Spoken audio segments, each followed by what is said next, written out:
autumn dynasty. Welcome to Wuhu, the hometown of Omoda and Jeku.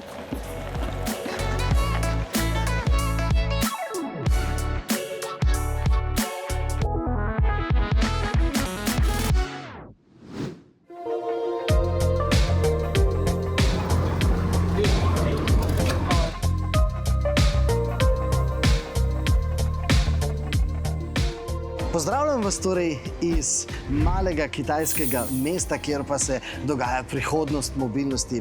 Ampak seveda, ko rečemo malo kitajsko mesto, se moramo vendarle zavedati, da čeprav je mesto Wuhu šele 69. največje kitajsko mesto po populaciji, bi lahko v samo mestno jedro spravili kar celo Slovenijo. Če pa štejemo zraven še okolico tega mesta, bi lahko zraven prišteli še Slovenijo in pol.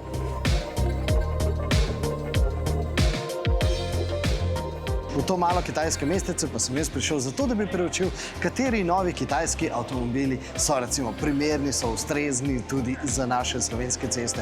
In že zdaj povem, vzemite, pripravite vaše telefone, zato ker med samo zgodbo vas bom vprašal za vaše mnenje.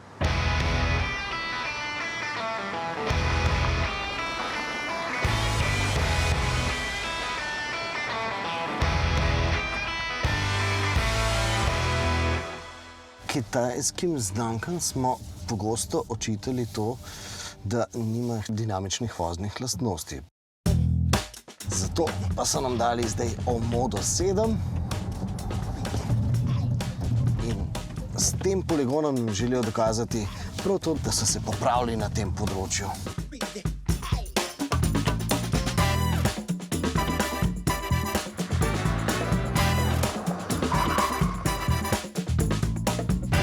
Testna vožnja je bila sicer prekratka, poligon je bil premajhen in pa tudi ne popolnoma merodajen, ampak vendarle, ko so me na koncu vprašali, kaj si mislim, kakšni so občutki, sem pomislil na to, da bi jim to kar zapel. In spomnil sem se na tisto slovito skladbo legendarnih britanskih rockerjev Blur.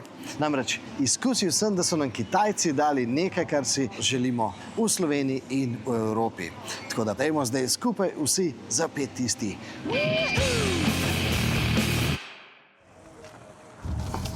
Prvi občutki so še vedno, da se mu pozna, da je velik, ampak moram reči,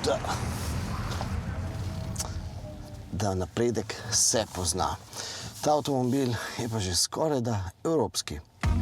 No, za Omodo 7 je že jasno, da bo zelo kmalu prišla v Evropo.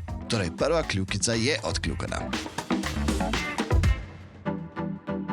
Prihodnjo jesen pa Omoda nadaljuje z manjšim modelom 4 in hkrati odpira novo poglavje glede oblike. Govorimo o avtomobilu, katerega glavna značilnost je v tem, da je poceni. Samopolnilnem hibridu, na razpolago pa bo tudi polno električna baterijska verzija. Dolg 4,4 metre in kot vidite, oblikovanje je tako, da bo všeč predvsem tistim, ki imajo radi video igre. Predlagam, da spoznamo oblikovalca. We can hear that you come from Spain. Yes. Can we see some Spain design here in this car? I think nowadays design is a little bit globalized, right? So I started my career in Spain, but then I moved to Germany, to Sweden, and now China and the UK. Can I expect that you were working for Cupra? No. Actually, I started in a small consultancy. That we were working for SEAT and for Fiat. I ask you this question because I can see some Cupra... Some Cupra inspirations on it, yeah. Especially the Cupra concept cars. Yes, so this is the thing. We want to create a very dynamic, something very futuristic. So in a way, maybe it could be similar to the Cupra. But the design language, even though it has similar cues, it's a lot different because it's got a lot more edgy and a lot more like a spaceship feel. I have to say that I like this start button. The start button, yeah, is also inspired in this spaceship theme. So if you go to the interior, you will see that we have a very wraparound feeling on the interior. And it has this center console, which is really high, right? So this makes you feel like a commander. So only young people that like gaming? No, not really. I mean, you can buy it if you like it, of course, right? But yeah, we're Chinese brands nowadays. Everybody's doing almost like the same. So we want to stand out from that. And so that's why we call it it has a young spirit.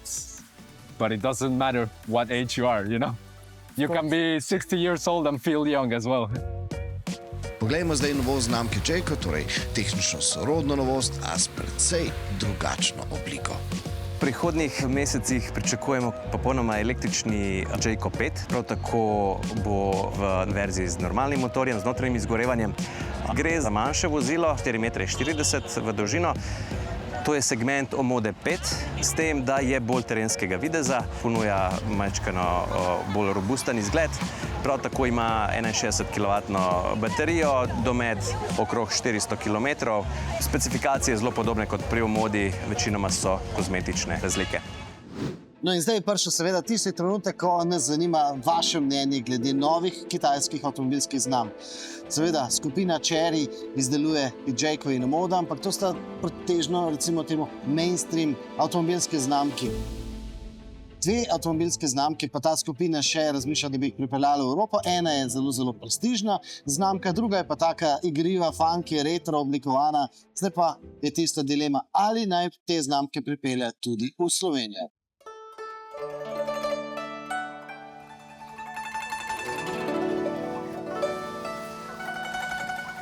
Imena pri Kitajcih so včasih drugačna kot pa pri kitajskih avtomobilih, ki pridejo v Slovenijo. In en primer imamo tukaj. To sta dva modela znamke Exit, ampak ta dva bosta v Sloveniji na prodaj pod oznako Xlantix. Seveda, kdaj pa bosta prišla v Slovenijo, no to pa odvisno tudi od vas, ko boste recimo v komentarjih povedali, kakšen je interes po teh dveh avtomobilih.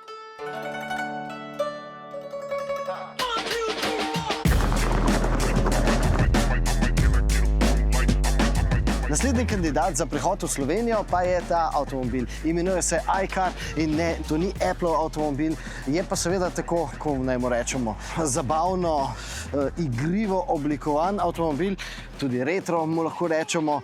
In seveda spet vas v komentarjih sprašujemo, kaj pravite, naj ta avto pripelje v Slovenijo? Se boste našli slovenski kupci za ta avtomobil?